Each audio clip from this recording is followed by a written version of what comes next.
Oremos.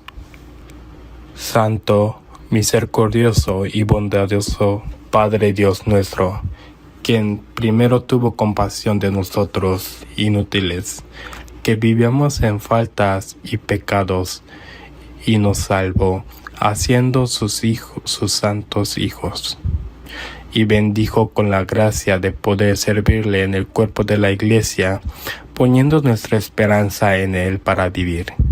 Por ello, le agradecemos sinceramente. También le agradecemos sinceramente que usted, oh Dios, estés con nosotros, obrando para que el Evangelio se predique activamente no solo en Corea, sino en todo el mundo. Asimismo, le agradecemos por estar con nosotros en este retiro de verano y por obrar para que muchas personas recibieran la salvación en el primer y segundo retiro. Le pedimos que también esté con nosotros en todo el tiempo que queda del retiro del tercer al séptimo y ayude a muchas almas en todo el país a recibir la salvación, y que nos utilice valiosamente a cada uno de nosotros en esa obra. Hoy le agradecemos la gracia de que hermanos salvos por la preciosa sangre del Señor se reúnan para tener comunión con su santa palabra. Que el Espíritu Santo esté con nosotros, abra nuestros corazones y ayude a que la palabra de Dios sea comprendida en nuestras almas, dándonos fuerza y grabándose profundamente. Ayúdenos a edificar firmemente nuestras vidas sobre la roca de su palabra, para que podamos caminar más en la verdad. Ayúdenos a conocer cuál es la buena, agradable y perfecta voluntad de Dios. Le encomendamos completamente el principio y el fin. Oramos en el nombre del Señor Jesús, que nos ha salvado. Amén. Busquemos en la Biblia San Juan capítulo 4, versículo 27. Es Juan capítulo 4, versículo 27.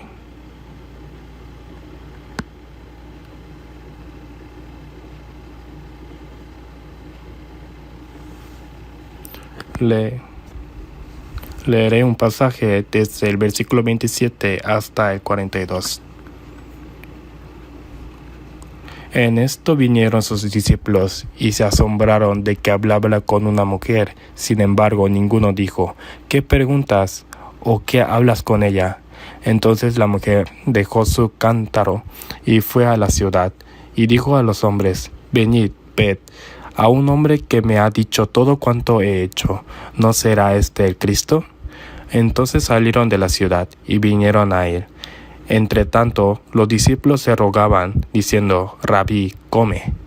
Él les dijo: yo tengo una comida que comer, que vosotros no sabéis. Entonces los discípulos decían unos a otros: ¿le habrá traído alguien de comer? Jesús le dijo: mi comida es que haga la voluntad del que me envió, y que acabe su obra. ¿No decís vosotros: aún faltan 4 meses para la siega? He aquí os digo: alzad vuestros ojos y mirad los campos, porque ya están blancos para la siega, y el que siega recibe salario, y recoge fruto para vida eterna, para que el que siembra y el que siega se regocijen juntos.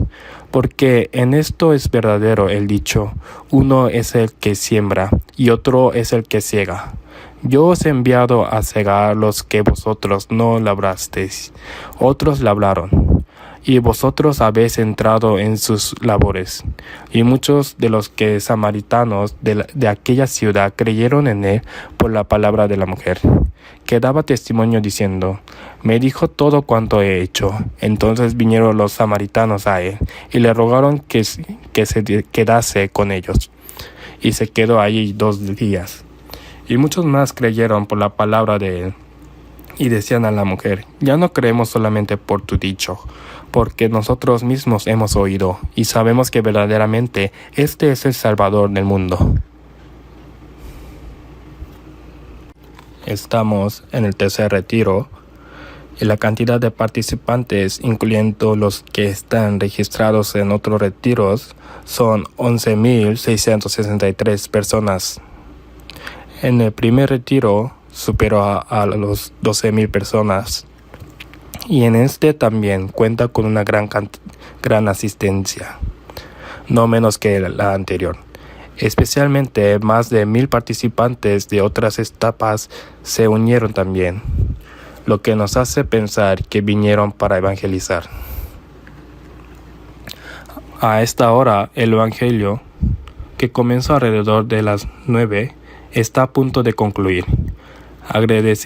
Agradeceríamos si oraran para que todos los que vinieron a esta tercera etapa también puedan regresar habiendo recibido la salvación. El tema de hoy será lo dicho en el versículo 29. Venid, ved a un hombre. ¿No será este el Cristo? El contenido de este pasaje narra cómo una mujer samaritana, pecadora, que vivía con su sexto marido, se encuentra con Jesús, cree que Él es el Mesías, el Cristo prometido en el Antiguo Testamento, recibe la salvación y es transformada. Luego da testimonios de Cristo en su alrededor de Sicar, salvando a muchas almas. Ya que este pasaje está registrado en la Biblia, Dios seguramente tiene un mensaje que quiere comunicarnos a través de él. Me gustaría que reflexionemos juntos sobre algunos de estos contenidos. Primero, la mujer samaritana se encontró con Jesús y este encuentro trajo un cambio tremendo en su vida. De manera similar, hoy en día, las personas que se encuentran con Jesucristo en sus vidas y reciben la salvación, sin duda experimentan un cambio en su forma de vivir. Me gustaría examinar esto en detalle. Lo que hizo la mujer samaritana después de ser transformada fue dar testimonio de Jesucristo. También reflexionaremos sobre esto. El testimonio de la mujer samaritana fue claro y poderoso, lo que llevó a que muchas personas en la aldea creyeran. Eso significa que ella tuvo una influencia real en que muchas personas se volvieran a Jesús. De la misma manera, el testimonio de testigos genuinos, de personas que han experimentado a Cristo en sus vidas de manera segura, tienen poder y ejerce una influencia para atraer a la gente a Cristo. En cuarto lugar, podemos reflexionar sobre la gran influencia que puede tener una sola persona. Al recibir la salvación y dar testimonio de Cristo en su aldea, esta mujer evangelizó a toda la comunidad. Es decir, podemos pensar que toda una aldea es evangelizada a través de una sola persona, y que esa persona tiene una tremenda influencia.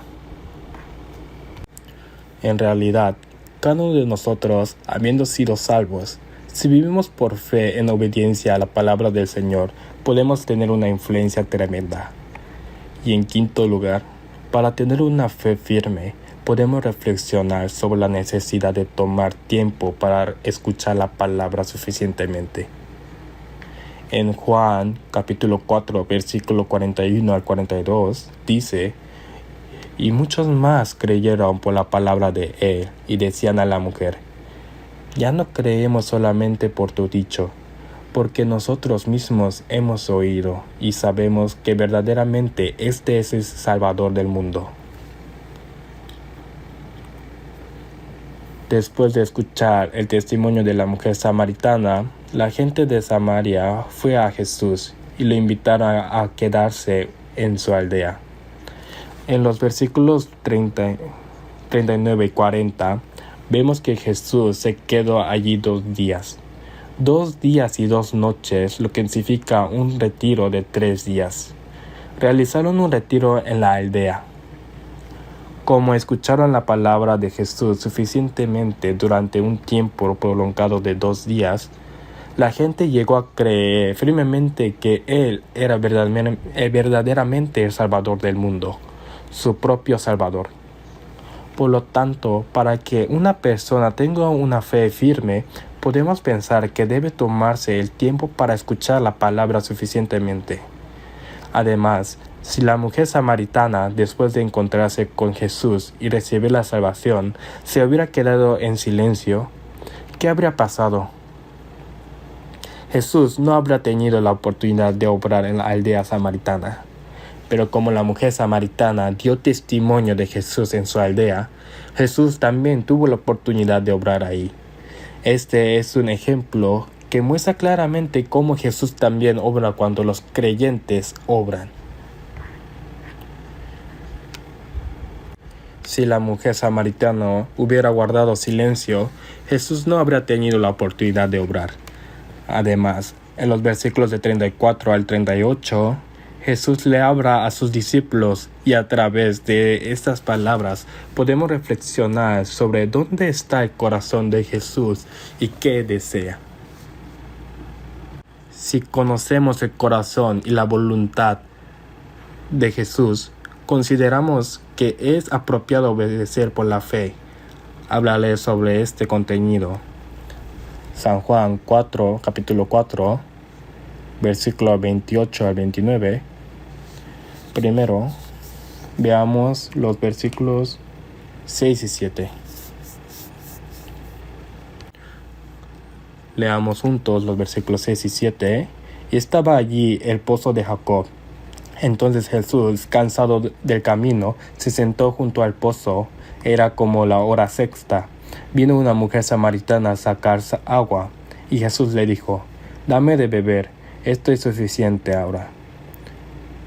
Ahora, saltemos a los versículos 28 y 29 y leamos juntos. Entonces la mujer dejó su cántaro y fue a la ciudad, y dijo a los hombres: «Venid a un hombre que me ha dicho todo cuanto he hecho. ¿No será este el Cristo?». Primero, consideremos la transformación de la mujer samaritana. Jesús, cansado del camino, se sentó junto al pozo de Jacob, en Sicar de Samaria. En este momento, una mujer vino a sacar agua. Pero en el versículo 28 dice: «Entonces la mujer dejó su cántaro». Las palabras «vino una mujer de Samaria a sacar agua» y «dejó su cántaro» son contrastantes. La mujer ciertamente vino a sacar agua, pero en el versículo 28 parece que perdió el interés en sacar agua, porque le había sucedido algo más importante. Hasta hace poco sacar agua era muy importante para la mujer. Cuando dice la hora sexta, probablemente se refiere al mediodía, a las 12. Por lo general se va a buscar agua por la mañana o por la noche cuando hace fresco. Pero esta mujer vino a sacar agua al mediodía cuando el sol brillaba con más fuerza y hacía más calor. Esto podría deberse a que, como vivía con su sexto marido, temía las miradas y los juicios de la gente del pueblo, y quizás vino a esa hora para evitarlos. Sin embargo, el hecho de que esta mujer viniera a sacar agua a la hora más calurosa, bajo el sol caluroso, indica que para ella sacar agua era importante. Y a pesar de ello, dejó su cántaro, corrió al pueblo y dio testimonio de Jesús. El hecho de que dejara su cántaro, que he traído para sacar agua, es un evento extremo que muestra directamente que esta mujer había cambiado. ¿Qué acontecimiento provocó este cambio en la mujer? El contenido en el medio es el encuentro con el Mesías. El momento en que claramente conoció y creyó que Jesucristo era el Cristo, a causa de esto, produjo la transformación de esta mujer. junto al pozo de Jacob, se encuentra con Jesús.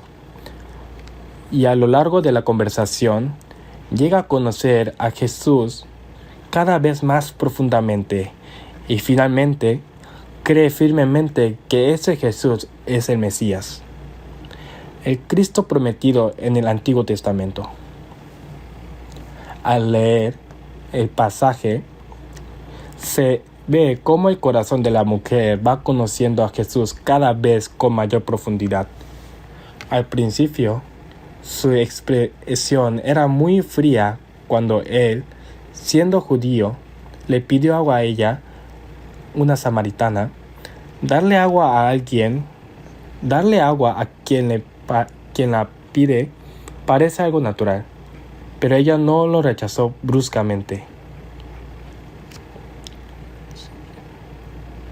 Al principio, pensé que Jesús era un hombre judío, un enemigo de samaritanos. Pero a lo largo de la conversación se dio cuenta que él era más grande que Jacob, su antepasado de la fe.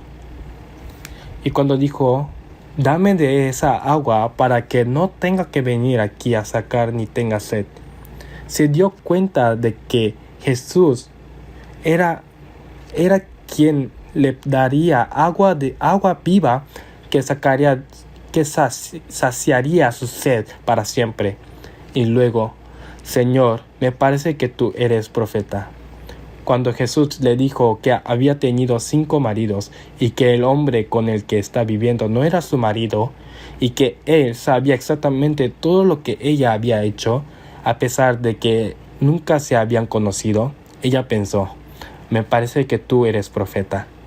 Lo reconoció como profeta. Y más tarde, al aprender lo que era la verdadera adoración, finalmente se dio cuenta de que Jesús era el Mesías. Versículos 25 y 26. Versículos 25 y 26. Leamos juntos. Le dijo a la mujer, sé que ha de venir el Mesías, llamado el Cristo. Cuando Él venga nos declarará todas las cosas. Jesús le dijo, yo soy el que habla contigo. Ella dijo, cuando vengáis el Mesías, el Cristo prometido en el Antiguo Testamento, el que nos enseñará qué es la verdadera adoración. Jesús dijo, yo soy el que habla contigo. ¿Acaso solo dijo palabras? En la conversación esta mujer anhelaba al Mesías. Jesús no solo le enseñó que Él era el Mesías que ella anhelaba, sino que en este instante abrió completamente el corazón de esta mujer y le permitió creer que Jesús era el Mesías. La mujer creyó firmemente en su corazón y al conocerlo y creer firmemente, ella se transformó por completo. Así que, aunque un momento antes de sacar agua era importante, ahora dejó su cántaro y fue directamente al pueblo para dar testimonio de Jesús. Una tarea más importante. Queridos hermanos, hoy en día es exactamente lo mismo. Una persona que vive su vida y se encuentra con Jesucristo y cree firmemente que Jesucristo es el Salvador que la ha salvado, es decir, que recibe la salvación y obtiene una vida eterna, experimenta sin falta un cambio en su vida. Esto es igual para la mujer samaritana que para la persona que recibe la salvación hoy. La transformación de la mujer samaritana nos muestra cómo debería ser y cómo es la transformación de toda persona salva. Hermanos, cuando uno recibe la salvación, se convierte en una nueva criatura, se convierte en algo nuevo, en una nueva persona. Busquemos en la segunda epístola a los Corintios, capítulo 5, segunda de Corintios, capítulo 5, versículos 16 y 17.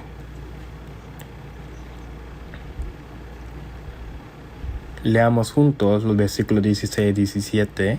De manera que nosotros de aquí en adelante a nadie conocemos según la carne. Y aunque a Cristo conocemos según la carne, ahora ya no lo conocemos así. De modo que si alguno está en Cristo, nueva criatura es. Las cosas viejas pasaron. He aquí todas son hechas nuevas. Aquí Pablo dice, aunque a Cristo conocimos según la carne, ¿cómo es conocer a Cristo según la carne? Es conocer a un joven Jesús que nació en una familia de carpinteros pobre, pasó 30 años tranquilamente en esa familia de carpinteros y durante 3 años y medio recorrió Israel enseñando a la gente para finalmente morir crucificado por la envidia de los líderes religiosos judíos. Eso es conocerlo según la carne. Tal como Pablo dijo, aunque a Cristo conocimos según la carne. ¿Qué pasa con nosotros? Cada uno de nosotros, antes de recibir la salvación, conocíamos a Jesús según la carne. Pensábamos en Él como el fundador de una religión en la que los cristianos creían, los que consideraban como uno de los 4 grandes sabios del mundo, lo que consideramos similar a Buda, Confucio o Sócrates. Pero al estudiar la Biblia nos dimos cuenta de que no era así en absoluto. Las tumbas de Buda, Confucio y Sócrates están en la tierra. Ellos murieron y no resucitaron, pero Jesús murió y resucitó. Sus tumbas contienen sus cuerpos, pero la tumba de Jesús está vacía.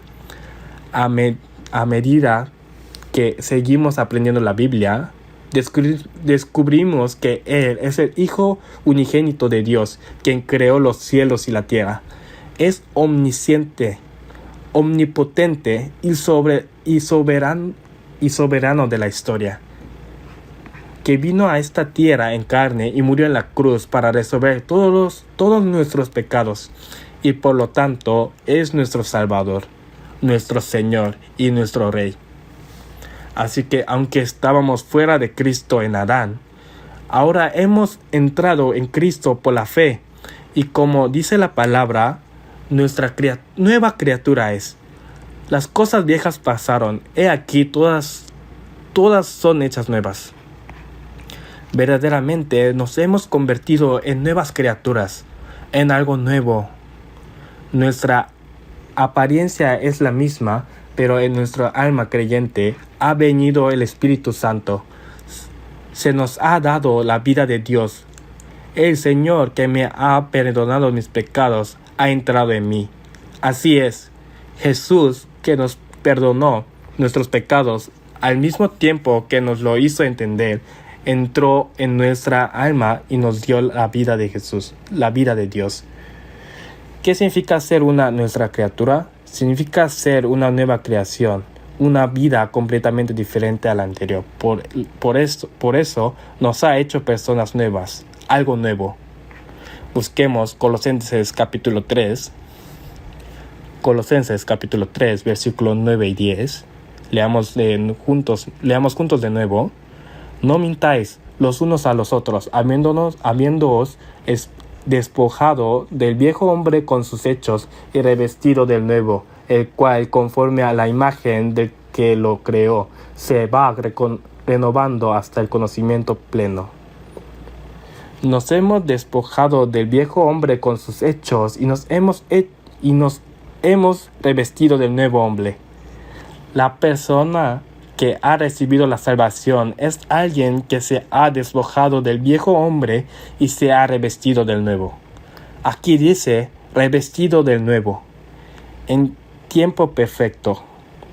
Pero en Efesios capítulo 4, versículo 22 al 24 dice, en cuanto a la pasada manera de vivir, despojaos del viejo hombre que está viciado conforme a los deseos engañosos y renovaos en el espíritu de vuestra mente de vuestra mente y vestíos del nuevo hombre creado según Dios en la justicia y la santidad de la verdad.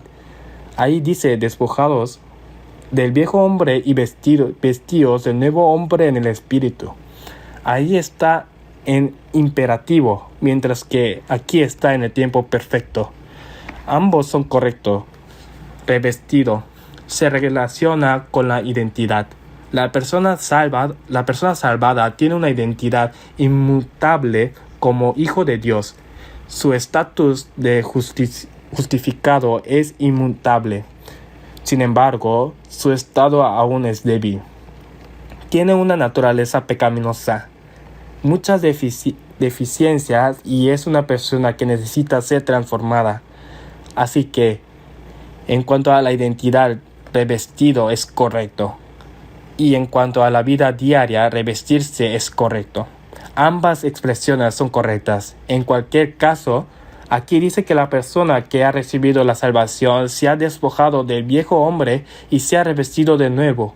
Se ha convertido en nueva persona. Y esto es conforme a la imagen del que lo creó.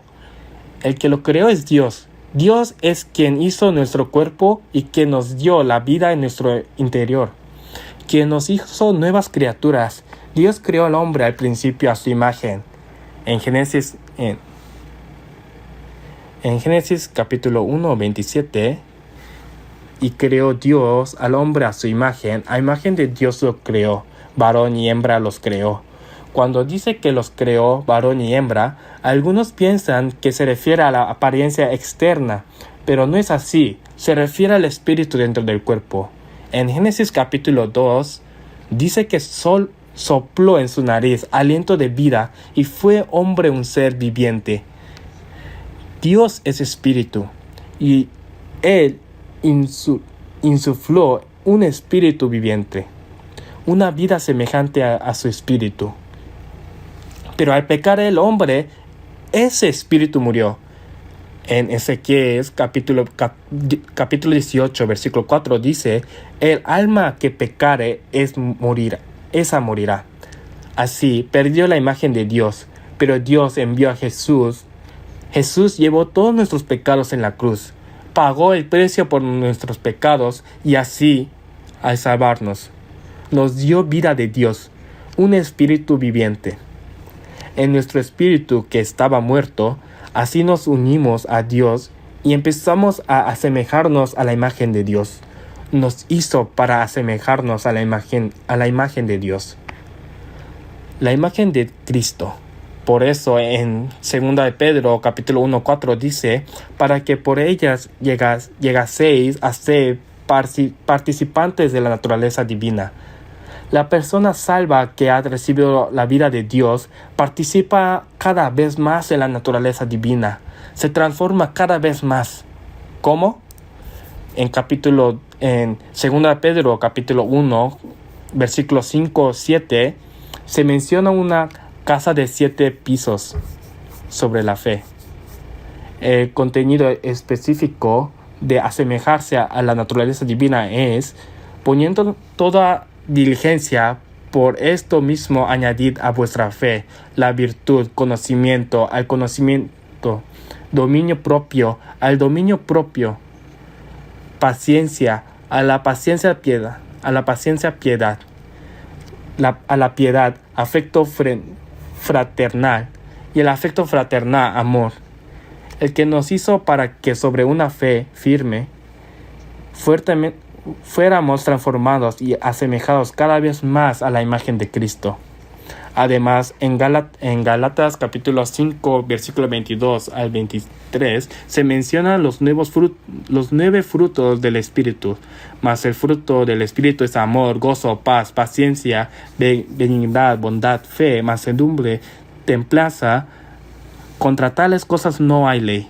Ahí hay 9, pero dice el fruto en singular, no en plural. El hecho de que diga fruto y no fruto significa que 9 deben producirse juntos y se puedan dividir en 3 grupos: amor, gozo y paz. Son los frutos que deben producirse en la relación con Dios. paciencia, benignidad y bondad son los frutos que deben producirse en la relación con los creyentes y con las personas en el mundo. Y fe, mansedumbre y templanza son los frutos que deben producirse en la personalidad individual. Así que en la relación con Dios, en la relación con el prójimo y en la personalidad individual, debemos producir frutos progresivamente, y dice que contra tales cosas no hay ley. ¿Qué significa esto? Hermanos, la ley es una fuerza, un poder, una autoridad. Significa que nada puede resistir la obra del Espíritu Santo. En última instancia, como el Espíritu Santo está presente, Él nos da la victoria sobre todas las resistencias y nos hace dar fruto. Aunque recibamos la salvación, tenemos una naturaleza pecaminosa. Hay tentaciones en el mundo. Hay un Satanás invisible que trata de hacernos caer. Esas son las leyes y fuerzas. ¿Pueden resistir el dar fruto de espíritu? No, dice que no. Él nos da la victoria. Así que conforme a la palabra, dice que conforme a la imagen del que lo creó, nos asemejamos cada vez más a la imagen de Cristo. Y conforme a la palabra que dice, se va renovando hasta el conocimiento pleno. Todo se renueva, hermanos. Cuando uno recibe la salvación, todo se renueva. En 1 Pedro capítulo 3, 21 dice que la aspiración de nueva buena conciencia hacia Dios. Antes de recibir la salvación, la conciencia estaba sucia. Pero al recibir la salvación, al recibir la vida de Dios, la conciencia se purificó. Así que por el resto de la vida busca a Dios. La función de la conciencia es confirmar en Dios y buscarlo. Ese es propósito original y correcto. Y la conciencia se usa para su propósito correcto. Y como dice en Ezequiel capítulo 36, versículo 26, os daré corazón nuevo y pondré espíritu nuevo dentro de vosotros, y quitaré de vuestra carne el corazón de piedra, y os daré un corazón de carne.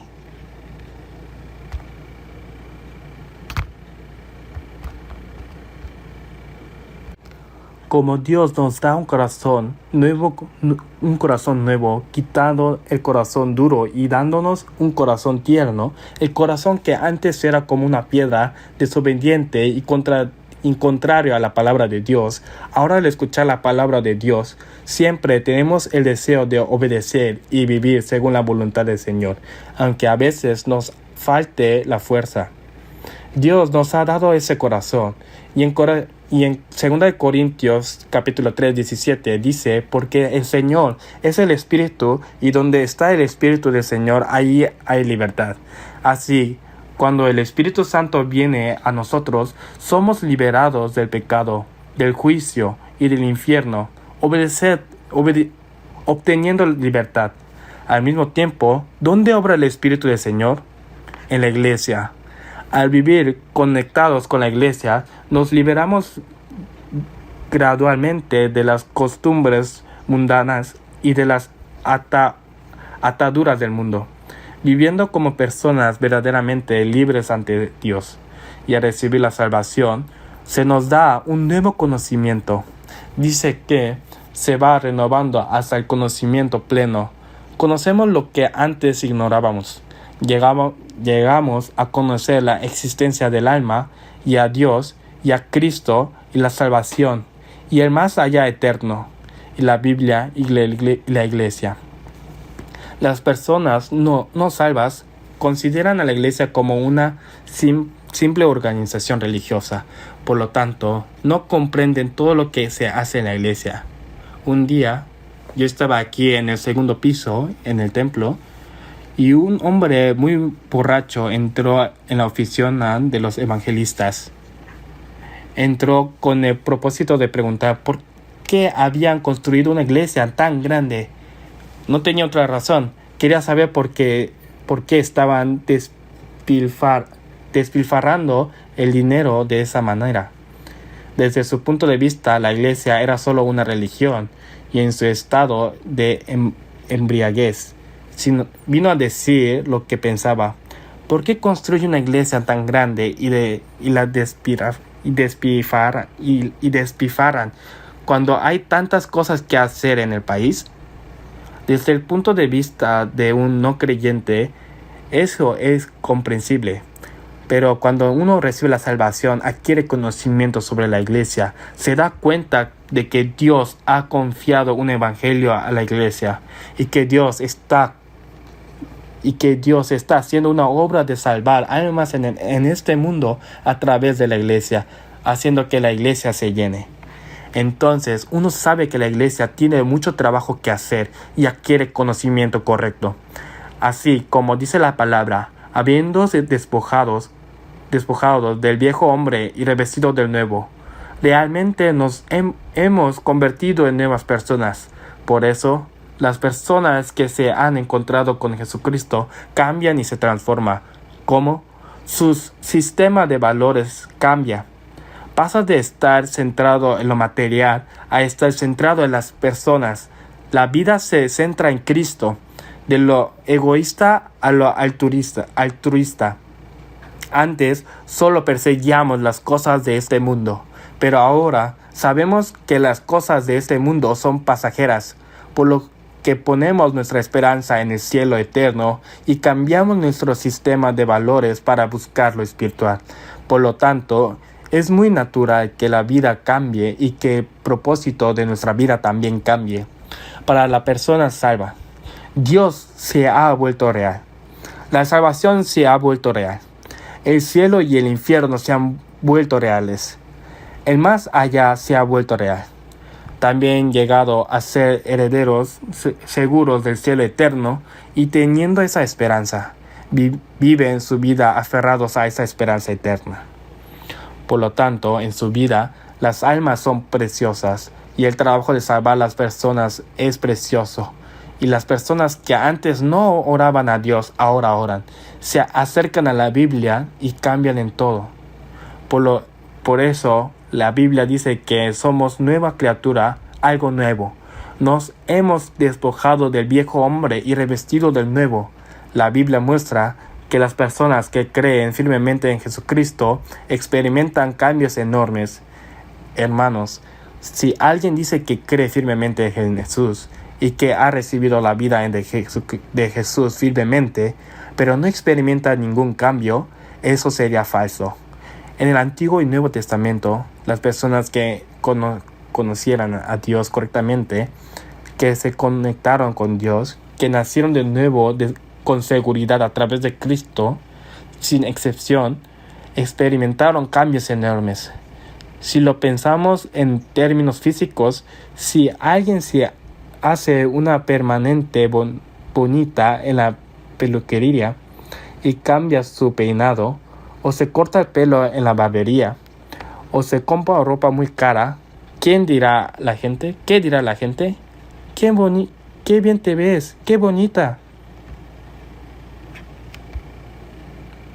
Es hermoso.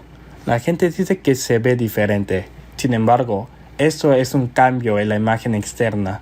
Pero en esta Biblia, el cambio de las personas que han creído en Jesús como Salvador y Señor es un cambio interno que va acompañado de acciones externas. Es un cambio interno y como cambia internamente. Es natural que las acciones externas cambien. Limpia primero lo de dentro para que también lo de fuera sea limpio. Si el interior cambia, el exterior está destinado a cambiar. Por eso, debido a que es un cambio tan extremo, dice que se convirtieron en nuevas criaturas. Se hicieron hechas nuevas. Se convirtieron en hombres nuevos. Si esto es cierto, según las palabras de la Biblia, entonces, cuando una persona es salva, su cambio es suficiente para impactar a las personas que la rodean. Si has sido salvo, la dirección y el propósito de la vida que viviste antes de ser salvo deben cambiar completamente y transformarse. Hay muchos ejemplos de cambio inmediato y drástico de las personas que aceptan el Evangelio de la Biblia. Hoy, al recibir algunos de estos casos, veamos cómo son iguales a mí, qué diferencias hay conmigo. ¿Cómo sería correcto que yo cambie? Espero que estas cosas nos hagan reflexionar y que nuestros corazones se conmuevan. Vamos a considerar juntos aproximadamente 5 ejemplos. Primero, el cambio de Zaqueo, quien recibe a Jesús. Veamos la Biblia, San Lucas, capítulo 19, del versículo 5 al 9. San Lucas, capítulo 19, versículo 5 al 9.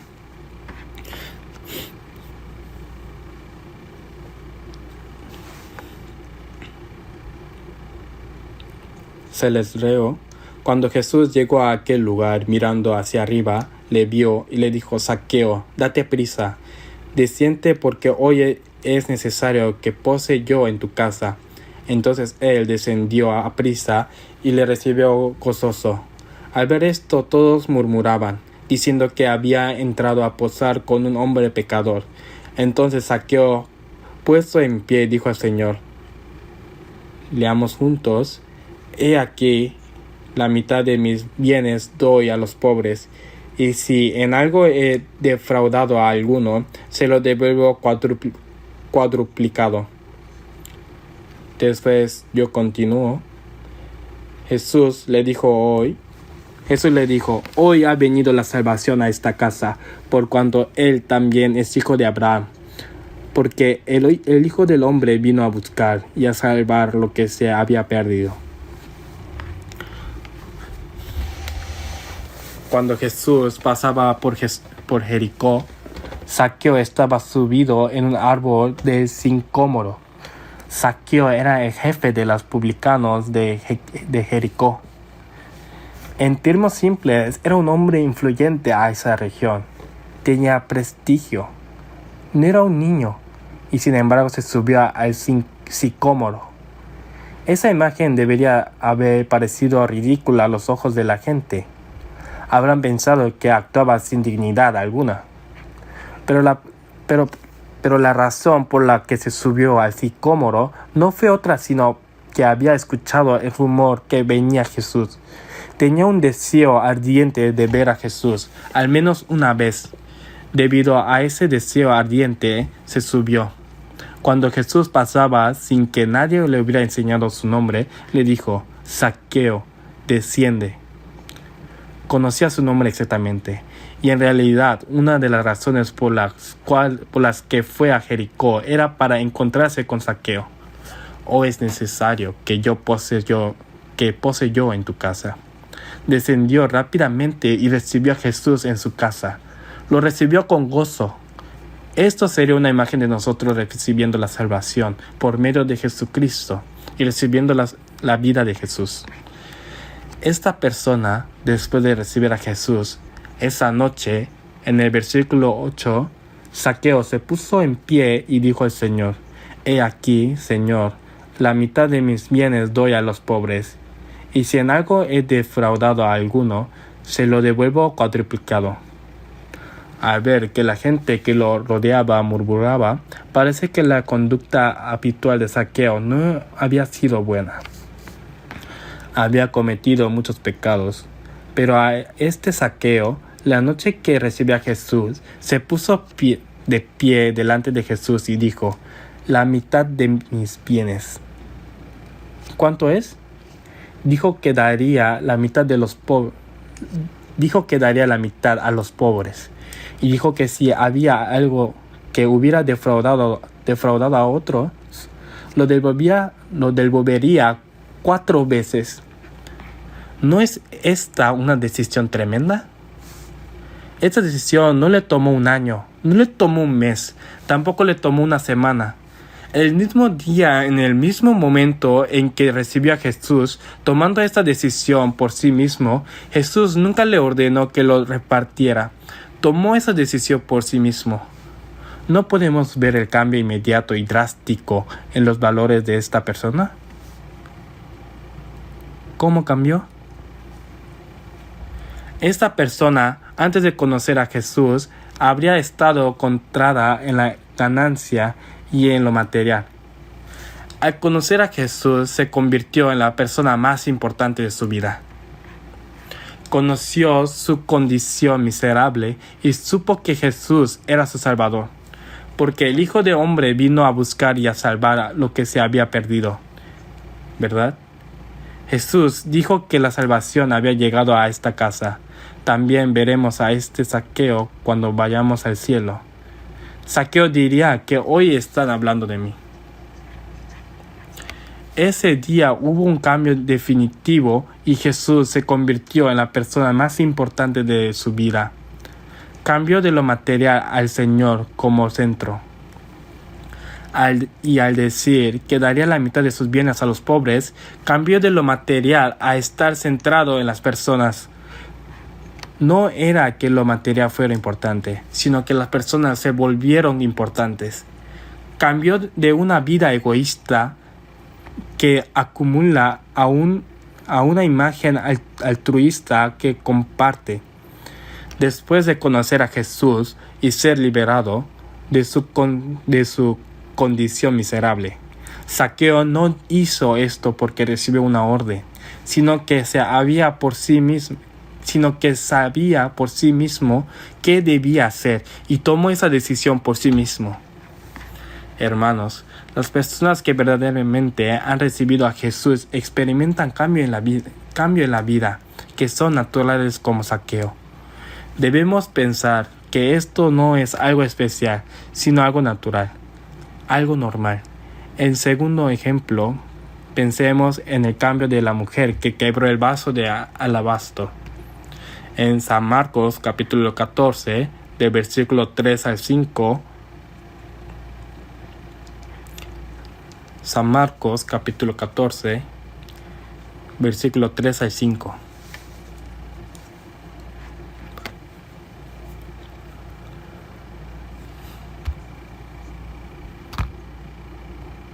San Marcos capítulo 14, versículo 3 al 5. Pero estando en Betania, en casa de Simón, el leproso, y sentado a la mesa, vino una mujer con un vaso de alabastro de perfume de nardo puro, de hecho de mucho precio, y quebrando el vaso de alabastro, se lo derramó sobre su cabeza.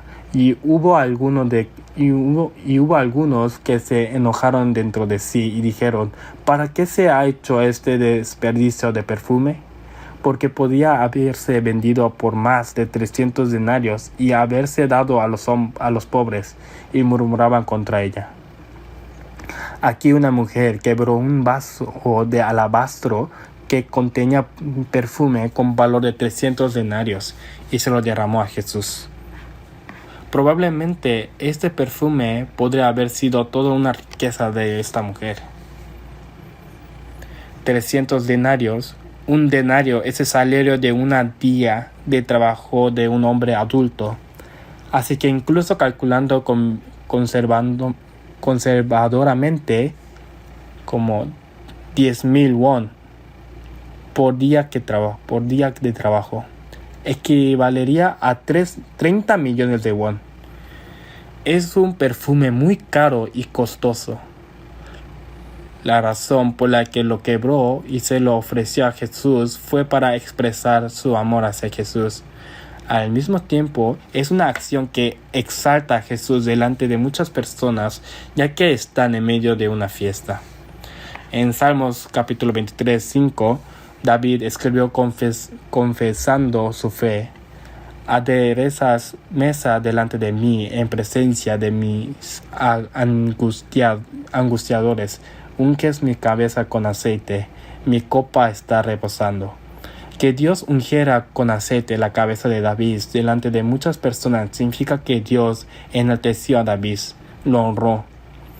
que María derramara perfume en ese lugar de fiesta, en ese lugar donde estaba la gente sentada, fue una expresión de amor y al mismo tiempo una acción que exaltó a Jesús delante de muchas personas. Hermanos, en este evento podemos vislumbrar el cambio drástico e inmediato en los hombres, en los valores de una persona salva. Para los mismos discípulos que estaban presentes en la escena de este evento, la acción de esta mujer fue muy impactante. Algunas personas se enojaron diciendo: ¿para qué se ha hecho este desperdicio de perfume? Se enojaron. ¿Por qué? Porque era extremadamente costoso. Pensar que quebrar esto y derramárselo a Jesús era un desperdicio. Pero la mujer lo hizo. Por la razón de creer en Jesús, por la razón de amar a Jesús, para exaltar a Jesús, quebró y derramó a Jesús en un instante, lo que equivalía a toda su riqueza. Prácticamente renunció a toda su riqueza por Jesús. Esta imagen es porque descubrió un valor superior en Jesús. Si no hubiera descubierto un valor superior a Jesús, ¿cómo podría haber renunciado a toda su riqueza por Jesús? Lo que se agarra debe ser soltado para poder recibir. La acción de esta mujer podría haber sido que hasta ahora lo importante para ella era el perfume. Pero después de conocer a Jesús y en la vida con Jesús, descubrió que Jesús tenía un valor superior. Por esto actuó así. Es decir, hubo un cambio drástico e inmediato en el discernimiento de valores sobre lo importante en la vida. Precisamente porque su existencia, significado y fundamento estaba en Cristo. Porque el dueño de su vida cambió de ser ella misma a ser el Señor. Esto fue un cambio que ocurrió naturalmente. Las personas que estaban a su alrededor no podían entender la acción de esta mujer, porque no tenían un cambio en sus valores. Pensemos nosotros, ¿qué podemos renunciar realmente por el Señor que es tan precioso? Si algo que es lo más precioso para mí, ¿estoy preparado para entregarlo por el Señor cuando sea necesario?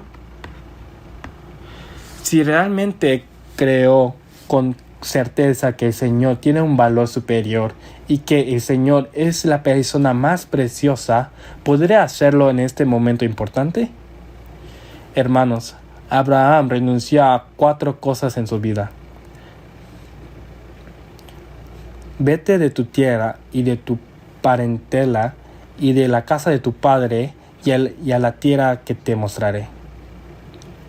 Abraham renunció a Ur de los caldeos, y cuando surgió una situación en la que tenía que dividir buenos pastos con su sobrino, renunció al derecho de elegir los buenos pastos. Y cuando se le dijo que echara fuera a su hijo Ismael, que había obtenido por medios carnales, renunció y lo echó fuera. Cuando se le dijo que ofreciera a Isaac, que era como su misma vida, lo más importante para él, Abraham decidió y lo ofreció. Es decir, renunció al menos a 4 cosas. Moisés también. En Hebreos capítulo 11, versículo 24 y 26 dice: por la fe Moisés, hecho ya grande, rehusó llamarse hijo de la hija de Faraón, escogiendo antes ser maltratado con el pueblo de Dios que gozar de los deleitos temporales del pecado, teniendo por mayores riquezas el vituperio de Cristo que los tesoros de los egipcios, porque tenían puesta la mirada en el galardón. Al menos Moisés también renunció a 3 cosas. Renunció a la forma que le llegó de ser llamado hijo de la hija de Faraón. Renunció a gozar de los deleites temporales del pecado. Cuando dice gozar de los deleites temporales del pecado, más que referirse a vivir de manera moralmente corrupta en el mundo, se refiere a que mientras el pueblo de Israel sufría en el desierto, él buscaba su propia comodidad y bienestar mientras vivía cómodamente en Egipto. Esto era gozar de los deleites del pecado. Renunció a una vida cómoda y tuvo por mayores riquezas el vituperio de Cristo que todos los tesoros de Egipto. Si hubiera estado en Egipto, habría riquezas que él podría haber obtenido. Renuncia a las riquezas de Egipto. Renunció a la fortuna de ser hijo de la hija de Faraón. Renunció a una vida cómoda. Renunció a las riquezas de Egipto. Moisés también renunció. Pablo también renunció. Dijo que cuantas cosas eran para mí ganancia, las he estimado como pérdida, como basura a causa de Cristo. Y también lo tuvo por el estiércol, porque su justicia no era la que viene de la ley, sino la justicia que viene por la fe. Justicia que viene de Dios. ¿Por qué recibió vida de Dios? Porque el conocimiento de Cristo era lo más excelente, porque Cristo era lo más precioso. Pablo dice que pudo hacerlo. Y en Filipenses capítulo 1, versículo 20 al 21 dice: conforme a mi anhelo y esperanza de que en nada seré avergonzado, antes bien con toda confianza, como siempre, ahora también será magnificado Cristo en mi cuerpo, o por vida o por muerte.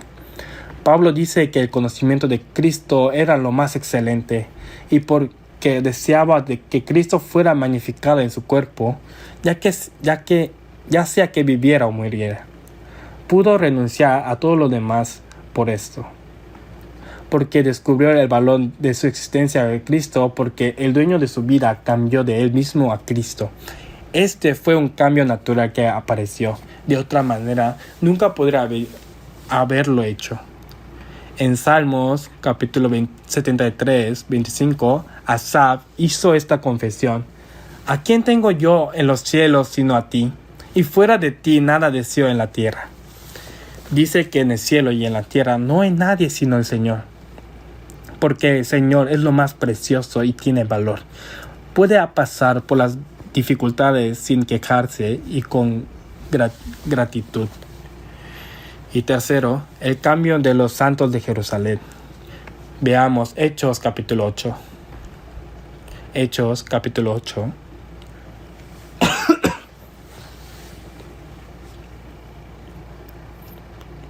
Hechos capítulo 8, versículo 1 al 4. Leamos juntos los versículos 1 y 4. Y Saulo consentía en su muerte.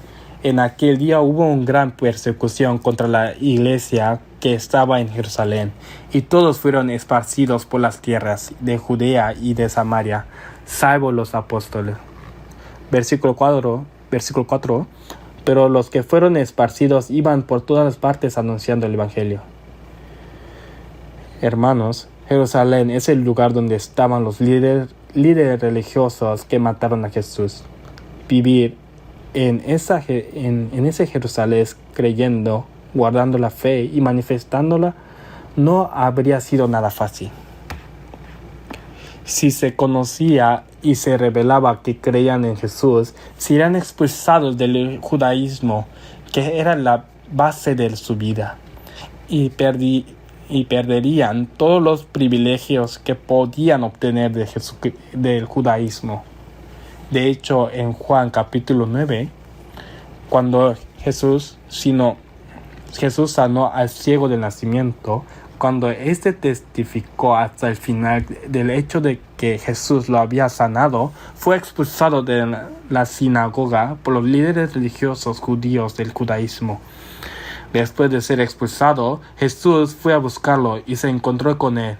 Guardar la fe en ese lugar donde estaban los líderes religiosos judíos que mataron a Jesús no habrá sido nada fácil. Pero los santos de Jerusalén no fueron cobardes, tampoco dudaron en manifestar su fe.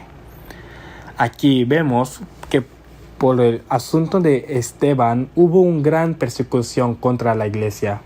Todos fueron esparcidos por las tierras de Judá y de Samaria, salvo los apóstoles.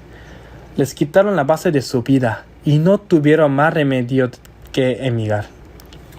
Si hubieran ocultado diciendo yo no creo en Jesús, podrían haberse quedado en la base de su vida. pero no dudaron en manifestar que creen en Jesús. Nunca fueron cobardes. Ellos manifestaron su fe, mostraron que creen en Jesús y finalmente fueron expulsados de la base de su vida. Y a donde quiera que fueron después de ser expulsados, predicaron el Evangelio. En realidad, esto se convirtió en una oportunidad para que el Evangelio se extendiera más rápidamente. Al ver esto, podemos observar la fe firme y el cambio drástico en la vida de estos santos de Jerusalén. ¿Cómo pueden renunciar a su vida en un instante? ¿Cómo pueden renunciar a la base de su vida? Jesús había llegado a ser tan importante en sus vidas. Abraham dejó Ur de los Caldeos y fue a la tierra de Canaán. En el libro de Ruth también dejó a la tierra de Moab y vino a la tierra de Israel, a Belén, para servir a Dios. Y en Segunda de Crónicas, capítulo 11, versículo 13 al 16, los levitas y las personas que realmente querían servir solo a Dios decidieron emigrar todas desde la tierra del norte de Israel hacia el sur, a Jerusalén. ¿Por qué? Porque en el norte de Israel, Jeroboam, siervo de Salomón, se había apoderado del territorio y se había hecho becerros de oro en Betel y en Dan, haciendo que los israelitas adoraran a los becerros de oro, diciendo que eran los dioses que habían sacado al pueblo de Israel de Egipto, designando como sacerdotes a gente común que no eran levitas, y cambiando los festivales, corrompiendo completamente la fe. Cuando sucedió esto, los levitas, al menos las personas del norte de Israel que habían decidido de corazón servir solo a Dios, renunciaron valientemente a la base de vida donde habían vivido sus antepasados durante cientos de años y se mudaron a Jerusalén. Para ellos, aunque fueran expulsados de esa base de vida, Jesús tenía un valor superior. Por eso hicieron los santos de Jerusalén Los santos de Jerusalén se reunían diariamente. Veamos Hechos capítulo 2, versículo 46. Hechos capítulo 2, versículo 46. Leamos juntos el versículo 46. Y perseverando unánimes cada día en el templo y partiendo el pan en las casas, comían juntos con alegría y sencillez de corazón. Aquí dice perseverando unánimes cada día en el templo. Cada día, hermanos. ¿Qué significa que se reunían cada día? ¿No significa que la proporción que ocupaba la fe era tan grande?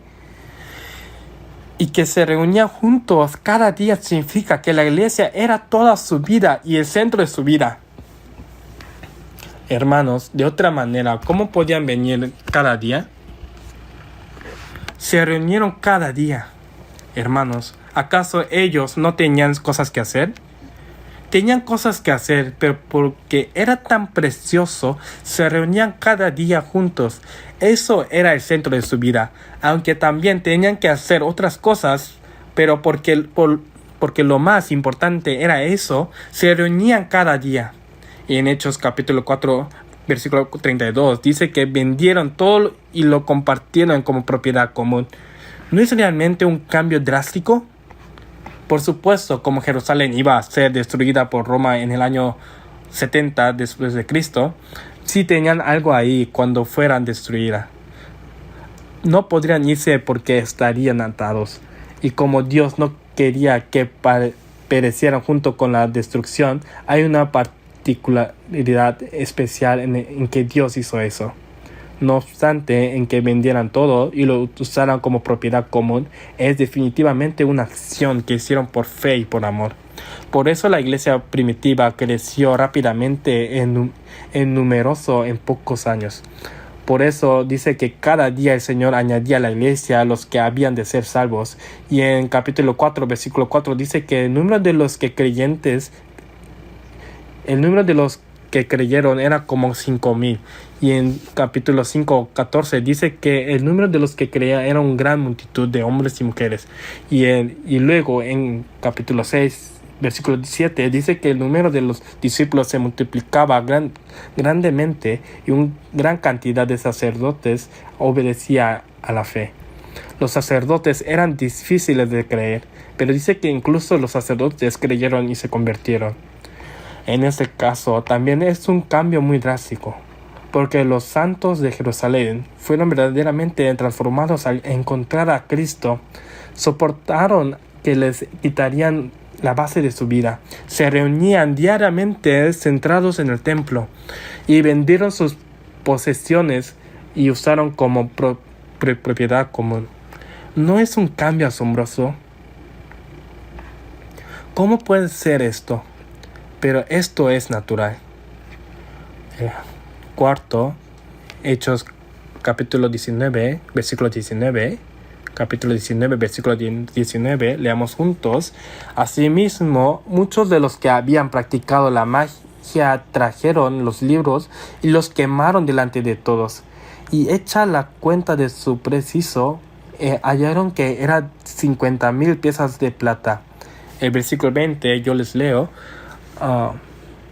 Así creía y prevalecía poderosamente la palabra del Señor.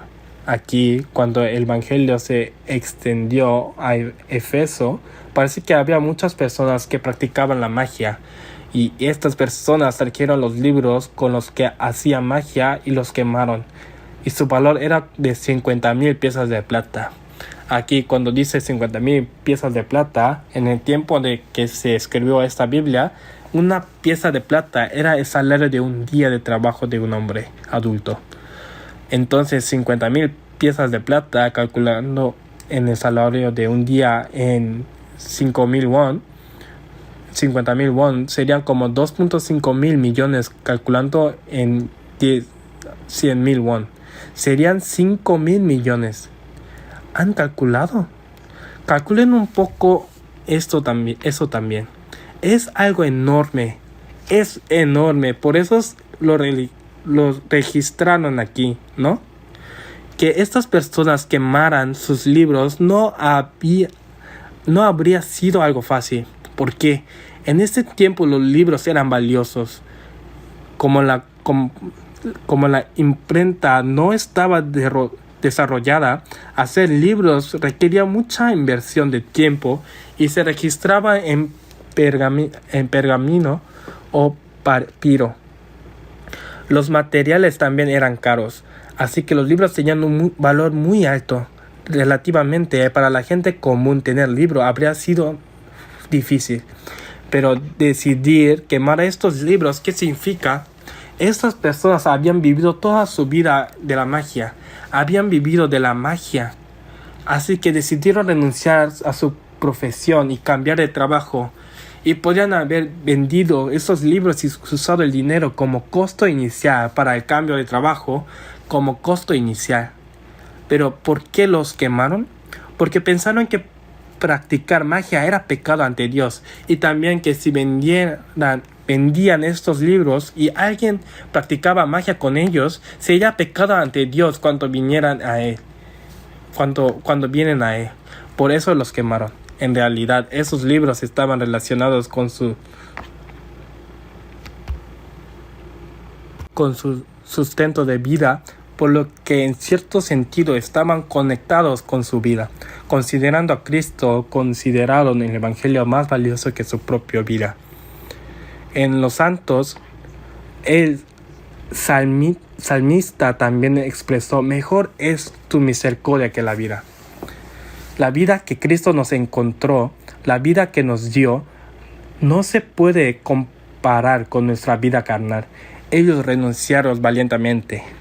Pagaron el precio de varios miles de millones de won, pero tenían la decisión firme de que debían mantener su amor y fe hacia el Señor, de que debían guardar su amor y fe.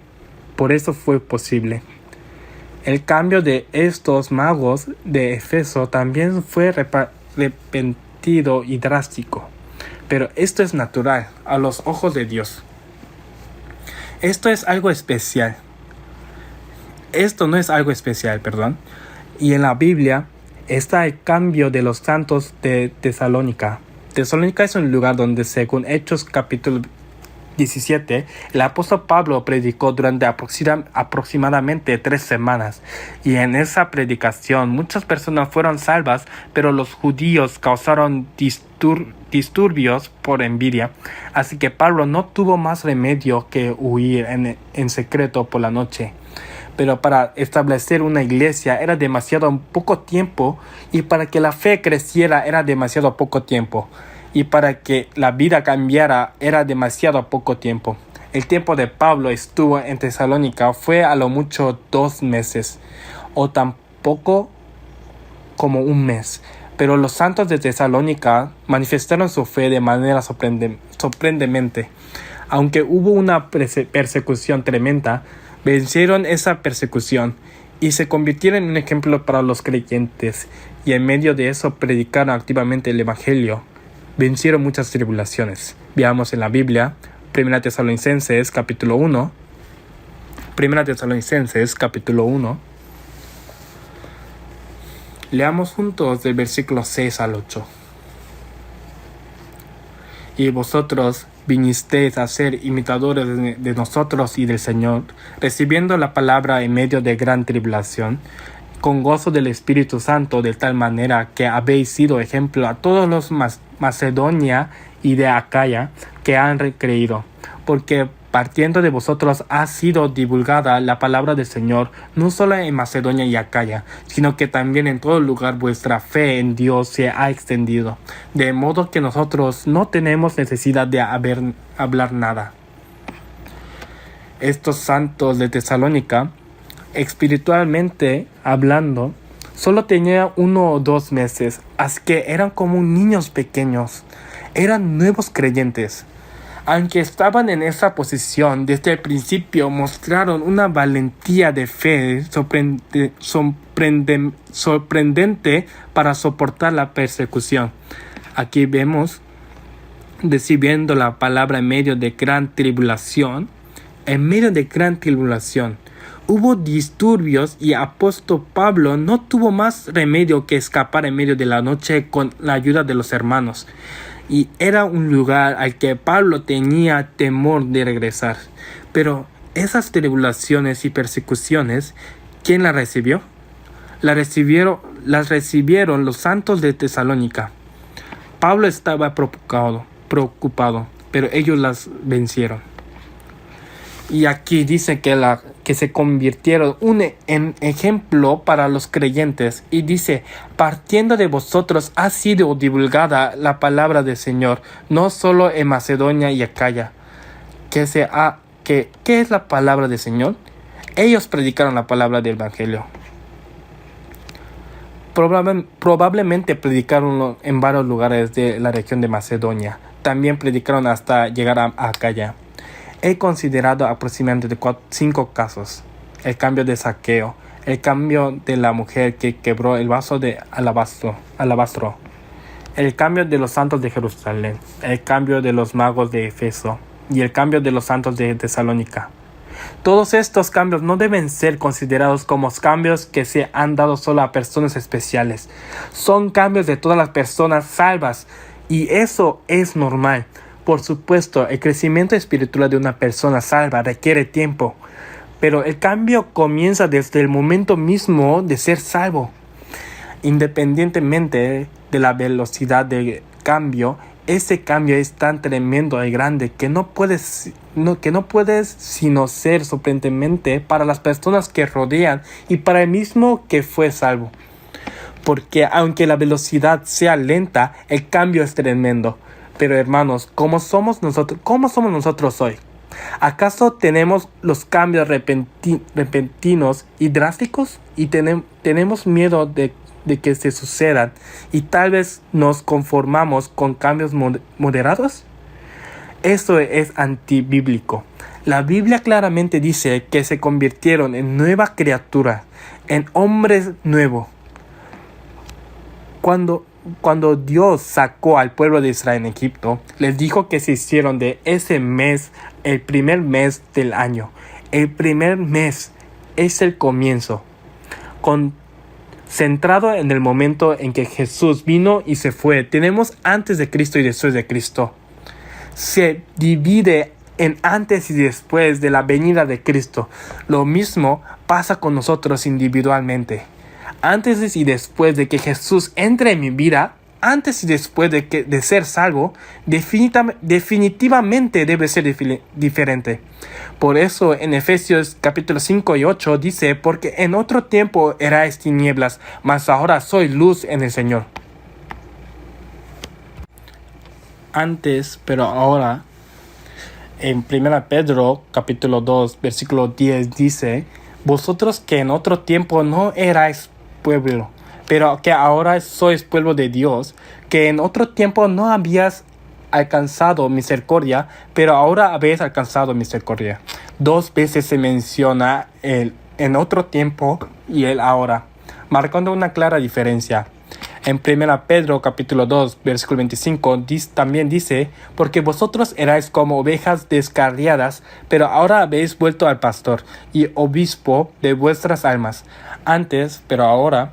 En Gálatas capítulo 3 versículo 23 y 25: pero antes que viniese la fe, estábamos confinados bajo la ley, encerrados para aquella fe que iba a ser revelada.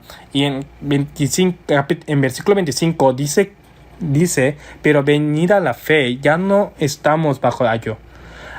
Ahí se muestra claramente que hay un tiempo antes que viniese la fe y otro venida la fe. Hay un tiempo de la fe revelada. Cuando una persona recibe la salvación, recibe la vida del Señor y es salva, es una fe revelada por el Señor. Una fe que Él mismo hace creíble. Así que hay un tiempo antes de fe y otro después. Por eso la fe secreta y oculta, que ni siquiera la persona misma ni su entorno notan, no aparece en la Biblia. Un cristiano falso. Intentar ocultar la vida de Cristo que ha sido dada en uno es como tratar de esconder la luz en la oscuridad. Es imposible. La Biblia nunca anima a creer en Cristo en secreto. Creer, por naturaleza, debe manifestarse. Al observar estos 5 tipos de cambio, compárenlos con ustedes mismos. La venida del Señor está cerca. Si uno no ha recibido la salvación, ¿no debería aprovechar este retiro para examinar su fe y asegurarse antes de que sea demasiado tarde? Antes, pero ahora, antes que viniese la fe, venida la fe. Debemos reflexionar seriamente si nuestra fe es verdaderamente una fe revelada o no. Y si se tiene una fe genuina, significa que ha habido un cambio interno y que ha sido transformado internamente. Inevitablemente mostrará un cambio externo también. Por eso, quienes le rodean se asombrarán y su vida impactará a los demás. Vamos, San Juan capítulo 4. San Juan capítulo 4. Leamos de nuevo San Juan capítulo 4 versículo 28 al 29. Venid, ved a un hombre que me ha dicho todo cuanto he hecho. ¿No será este el Cristo? Esta mujer, después de encontrarse con Jesús y ser salva, ¿qué fue lo primero que hizo? Dijo: venid, ved, ¿no será este el Cristo? Y dio testimonio de Cristo. Igual, ¿qué debe hacer hoy una persona que tiene una fe verdadera? Dar testimonio de Cristo. Es algo natural. No es porque alguien lo ordene, sino que es la manifestación natural de aquello que recibe la vida. Aquí dice que dejó su cántaro. Sí, trabajar para vivir es importante. Pero una persona, una vez salvado, uno encuentra algo más importante, más valioso. Aunque seguimos trabajando para comer y vivir, nos nace una nueva prioridad. anuncia del Cristo que hemos conocido. Vamos a Mateo capítulo 6. San Mateo capítulo 6, versículo 31 al 33.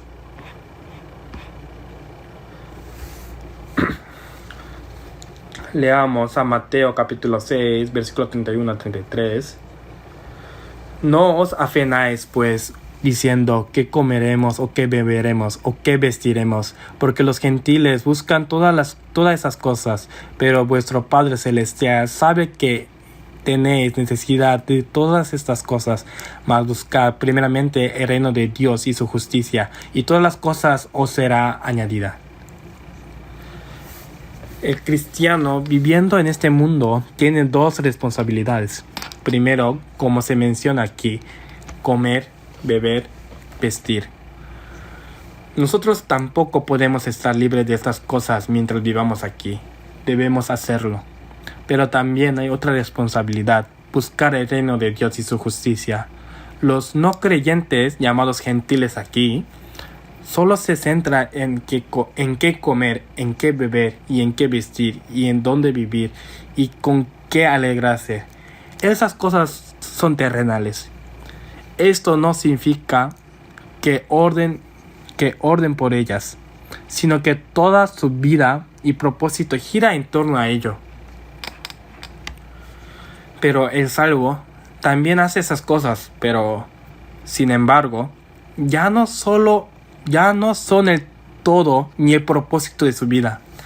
Ahora tienen una nueva prioridad: buscar primeramente su reino y su justicia. Sí, necesitamos hacer ambas cosas, pero ahora hay algo más importante. La pregunta es, ¿qué haremos primero? El hecho de ser salvo no significa que dejemos de comer, beber o dormir. Mientras vivamos en el mundo, no podemos evitarlo. Pero eso no debe ser el propósito ni el todo de nuestra vida. Buscad primeramente el reino de Dios y su justicia. Lo más importante ahora es anunciar a Cristo. Vamos a buscar San Juan capítulo 1. San Juan capítulo 1, versículo 40 al 42.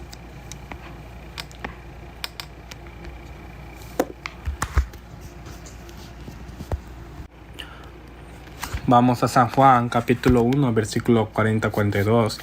Uno de los dos que oyeron a Juan y siguieron a Jesús era Andrés, hermano de Simón Pedro. Ese halló primero a su hermano Simón y le dijo: hemos hallado al Mesías, que traducido es el Cristo, y le llevó a Jesús. Y mirándose a Jesús dijo: tú eres Simón, hijo de Jonás, tú serás llamado Cefas, que se refiere decir Pedro. Muchos eran discípulos de Juan el Bautista, pero Juan repetía: he aquí el Cordero de Dios que quita el pecado del mundo. Y dos de sus discípulos siguieron a Jesús, pasaron un día con él. Uno de ellos fue Andrés, hermano de Pedro. Después de descubrir que Jesús era el Mesías, ¿qué fue lo primero que hizo Andrés? Como dice el versículo 41, halló primero a su hermano Simón y le dijo: hemos hallado al Mesías. Fue directamente a su familiar más cercano y dio testimonio de Cristo. Eso fue lo primero que hizo. En el versículo 43 dice que al día siguiente Jesús quiso ir a Galilea y halló a Felipe y le dijo: sígueme. Felipe era Betsaida, la ciudad de Andrés y Pedro. Felipe halló a Natanael y le dijo: hemos hallado a aquel de quien escribió Moisés en la ley, así como los profetas, a Jesús, el hijo de José de Nazaret. Aquí vemos que Felipe, tras el llamado de Jesús, fue inmediatamente a buscar a su amigo Natanael para dar testimonio de que había encontrado al Salvador prometido en las Escrituras. Se cree que este Natanael podría ser Bartolomé, uno de los 12 discípulos. El primer acto de Felipe fue dar testimonio de Cristo a su amigo. Su prioridad cambió. Lo mismo ocurre hoy. Toda persona que ha descubierto que Jesús es el Salvador, como lo enseña la Biblia, prioriza testificar de Cristo. Incluso en la vida cotidiana, nuestra prioridad debe ser testificar de Cristo. Pero durante el retiro, con más razón aún, ¿qué debemos hacer durante el retiro? En el pueblo de Sicar celebraron un retiro local de 2 días. Fueron 2 noches y 3 días. Nosotros hacemos 3 noches y 4 días.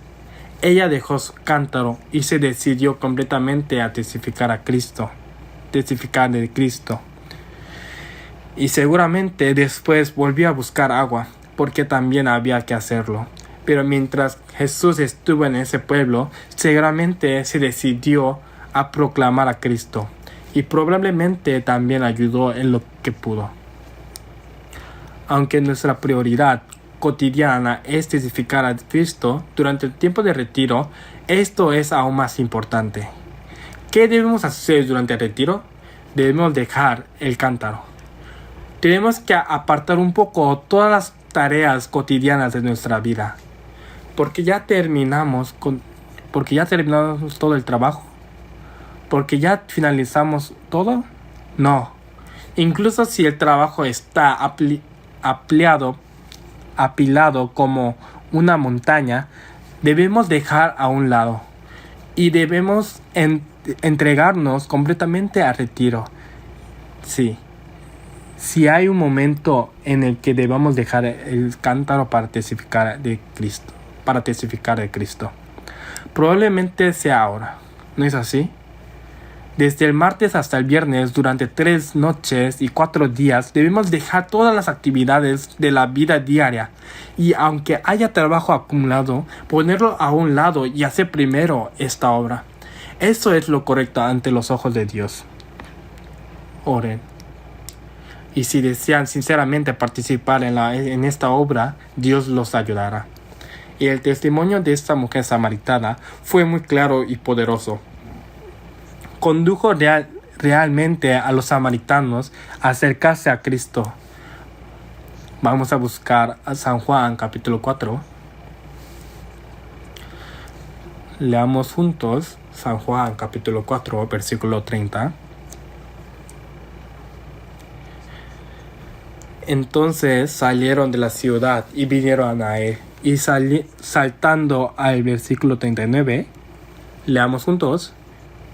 Y muchos de los samaritanos de aquella ciudad creyeron en él por la palabra de la mujer, que daba testimonio diciendo: me dijo todo lo que he hecho. A través del testimonio, muchos samaritanos creyeron en Jesús.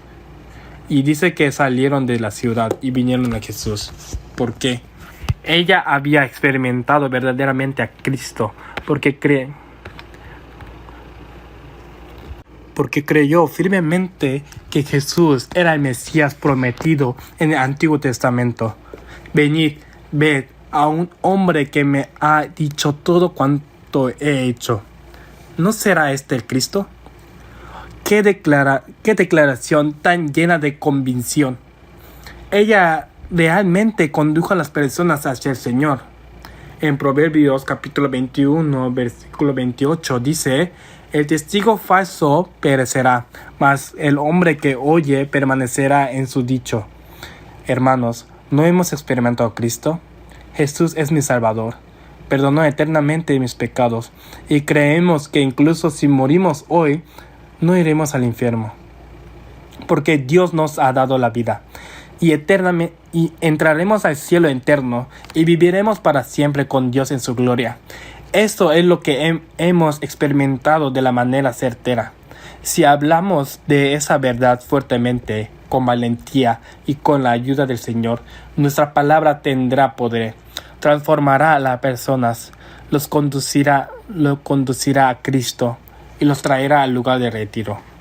También durante este retiro, al ver cómo muchos sirvieron diligentemente, aunque sudaban por servir, la mayoría tenían el rostro radiante, e incluso en medio de la fatiga, no fruncían el ceño. Se veían con una sonrisa brillante. ¿No crees que esa imagen también tocó el corazón de muchos? El testimonio firme de la mujer samaritana tuvo tanto poder que condujo a muchas personas del pueblo hacia Jesús. El testimonio de Andrés tuvo tanto poder que condujo a Pedro hacia Cristo. El testimonio de Felipe fue tan firme que llevó a Natanael ante Cristo. El testimonio de Esteban también fue firme. Aún mientras moría, clamaba: Señor Jesús, recibe mi espíritu. Señor, no les tomes en cuenta este pecado. ¿Y quién estaba allí a su lado? Pablo, quien escribió 14 libros del Nuevo Testamento. Aquel que perseguía y mataba a los creyentes, pero vio la oración de Esteban, ¿no? ¿Qué pensaría Pablo? ¿Cómo puede alguien orar por quienes lo están apedreando mientras muere? Sin duda, esa oración traspasó profundamente su conciencia. Eso seguramente jugó un papel muy importante en la transformación y la salvación del apóstol Pablo. Sin duda, fue de gran ayuda en su arrepentimiento. Nadie sabe qué resultado puede traer el hecho de que durante este retiro uno hable con valentía confirmado en el Señor, ya sea con su familia o con sus vecinos. Inténtenlo, pueden hacerlo. El Señor les ayudará, así como los hizo antes, también lo hará ahora. Al mismo tiempo podemos ver cuánto poder tiene una sola persona. Por el testimonio de uno, muchos creyeron. Una persona evangelizó a todo un pueblo. Hermanos, una persona es importante. Que no diga: si yo no lo hago, alguien más lo hará. No, hay una parte que solo yo puedo hacer, porque he recibido la vida de Dios, porque he sido salvo yo. Entonces hay una parte que yo debo cumplir durante el retiro. ¿No es así? Por la fe firme y la obediencia de una sola persona, Noé, toda su familia fue salva y se abrió una nueva era. A través de la obediencia y las acciones de fe de una sola persona, Abraham, nacieron muchos descendientes espirituales. Por la decisión y entrega de una sola persona, Moisés, al renunciar a muchas cosas en su vida, desempeñó un papel fundamental en sacar al pueblo de Israel de Egipto. Y así se preparó el escenario dentro de la historia de Israel para la venida de Cristo. Por la fe y las acciones de la fe de una sola persona, Rahab, la ramera, su familia y sus parientes fueron salvos. Lo mismo ocurre ahora. Una sola persona puede hacer una gran cosa. No piensen: ¿qué puede hacer una persona como yo? No es así.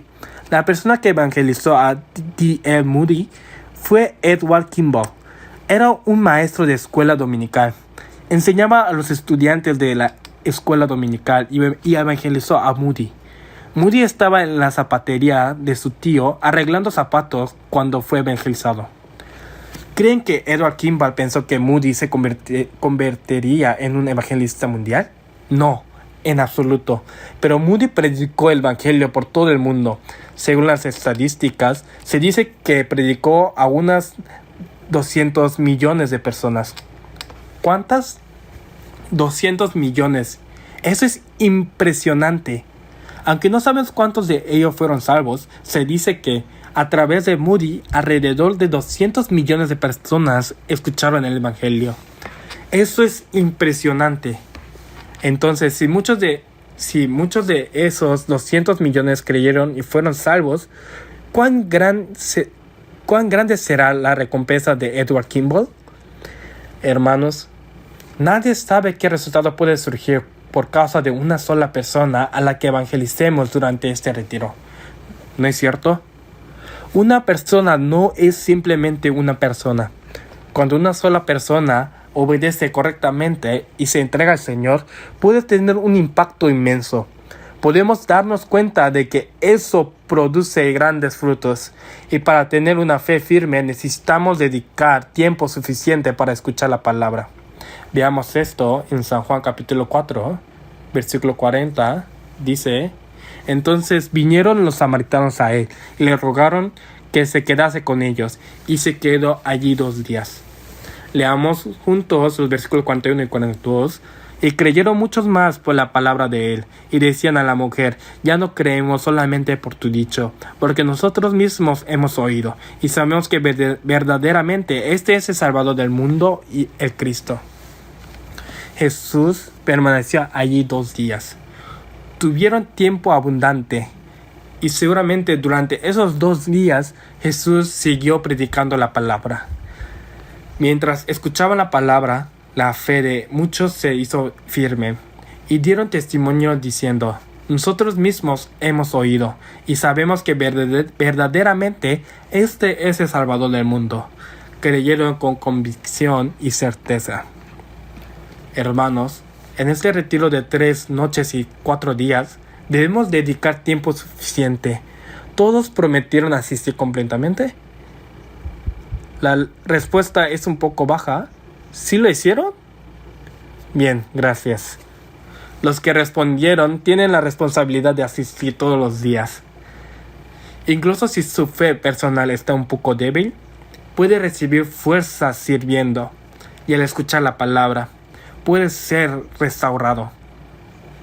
Los que aún no han recibido la salvación, al escuchar la palabra con atención, podrían afirmarse en la fe. Por eso debemos dedicar suficiente tiempo para escuchar la palabra. En Nehemías capítulo 8, versículo 3, cuando el pueblo de Israel reconstruyó el muro, se reunieron para escuchar la palabra, y dice que escucharon desde el amanecer hasta mediodía. Eso serían aproximadamente 6 horas. ¿Cuántas horas? 6 horas. Probamos ahora 6 horas seguidas. Cuando estuve en África, me sorprendió ver cómo escucharon concentradamente durante 4 o 5 horas. Pero creo que eso es imposible cuando hay un corazón sediento de la palabra. Sin ese deseo, sería imposible, porque es necesario escuchar lo suficiente. En Hechos capítulo 28-23 dice que Pablo fijó un día y desde la mañana hasta la noche predicó el evangelio a los judíos. Desde la mañana hasta la noche, todo un día. Por eso el pastor Boba de África realiza seminarios de un día completo, inspirándose en eso. Debemos escuchar abundantemente. También en Hechos capítulo 19, versículo 9, el apóstol Pablo predicaba el evangelio diariamente en la escuela de Tirano. Según algunos manuscritos, alquilaban esa escuela desde las 11 de la mañana hasta las 4 de la tarde, unas 5 horas al día. La pasión del apóstol Pablo era impresionante, pero también quienes escuchaban lo hacían con un corazón anhelante. Así que Jesús permaneció ahí 2 días y continuó predicando la palabra. Y como resultado, muchos obtuvieron una fe firme, conociendo al Salvador del mundo. Esto nos enseña que debemos dedicar tiempo suficiente para escuchar la palabra si queremos tener una fe firme. Y cuando los creyentes trabajan, el Señor también obra. ¿Qué habrá pasado si una mujer samaritana? ¿Qué habrá pasado si esta mujer samaritana, después de encontrar al Mesías, hubiese quedado en silencio? ¿Podrá Jesús haber predicado en este pueblo por sí solo? No, fue a través de esa mujer que el pueblo fue evangelizado. Cuando los creyentes trabajan, el Señor también obra. Esto es algo asombroso. Si yo no trabajo, la obra que el Señor quiere hacer por medio de mí puede detenerse. Es decir, puede estar limitado la obra de Dios. Esto también es sorprendente. En Isaías capítulo 62 dice: no reposéis ni le deis tregua. Cuando yo no descanso, el Señor tampoco descansa. Pero cuando yo me detengo, la obra de Dios quiere hacer por medio de mí también se detiene. Cuando yo obro, el Señor obra conmigo. Esto es una verdad. Dios desea obrar con nosotros. Nos necesita en su obra. Finalmente, miremos San Juan capítulo 4. San Juan capítulo 4 versículo 33, desde el versículo 31, Entre tanto, los discípulos le rogaban, diciendo: Rabí, come. Él les dijo: Yo tengo una comida que comer, que vosotros no sabéis. Entonces los discípulos decían unos a otros: ¿Le habrá traído alguien de comer? Jesús le dijo: Mi comida es que haga la voluntad del que me envió, y que acabe su obra. ¿No decís vosotros: aún falta 4 meses para que llegue la siega? He aquí os digo: alzad vuestros ojos y mirad los campos, porque ya están blancos para la siega. Fíjense bien aquí. Aquí podemos ver claramente el corazón del Señor. En donde está el corazón del Señor y qué es lo que quiere. Mientras que Jesús hablaba con la mujer, los discípulos habían ido al pueblo a comprar comida. Regresaron y le ofrecieron de comer a Jesús. Rabí, come. Yo tengo una comida que comer, que vosotros no sabéis. ¿Le habrá traído alguien de comer? Jesús le dijo: Mi comida es que haga la voluntad del que me envió y que acabe su obra. Aquí se mencionan 2 tipos de alimentos: el alimento físico y el alimento espiritual. Y alzad vuestros ojos y mirad los campos, porque ya están blancos para la siega. ¿No decís vosotros: aún falta 4 meses para que llegue la siega? También se mencionan 2 tipos de campos. ¿Cuáles son? Uno es el campo de alimento físico y el otro es: alzad vuestros ojos y mirad los campos. Campo de las almas. Hermanos, hay alimento físico y el espiritual. Y hay campo físico y campo espiritual. ¿Dónde estaba el corazón de Jesús? Estaba en el alimento espiritual, en el campo espiritual. Necesitamos tener ojos para ver ese campo espiritual. La gente del mundo solo se enfoca en el alimento y los campos materiales. Pero el Señor, ¿qué nos dice? El corazón del Señor está en hacer la voluntad de Dios, completar su obra. Y lo importante son los campos espirituales que salvan las almas. ¿Ahora no será igual? Si entendemos ese corazón del Señor, ¿cómo podríamos entristecerle? Y en segundo lugar, el Señor no decía hacerlo solo. Él decía que trabajemos en unidad. En San Juan 4 capítulo 36 dice: Y el que siega recibe salario y recoge fruto para vida eterna, para que el que siembra goce juntamente con el que siega, porque eso es verdadero. El dicho: uno es el que siembra y otro es el que ciega. Yo os he enviado a cegar lo que vosotros no labrasteis. Otros labraron y vosotros habéis entrado en sus obras, en sus labores. Puede sonar complejo al principio, pero si lo pensamos un poco es muy claro. Jesús está usando el ejemplo de la agricultura. Primero hay que preparar el campo con esfuerzo. Luego se siembra, brota y crece el fruto.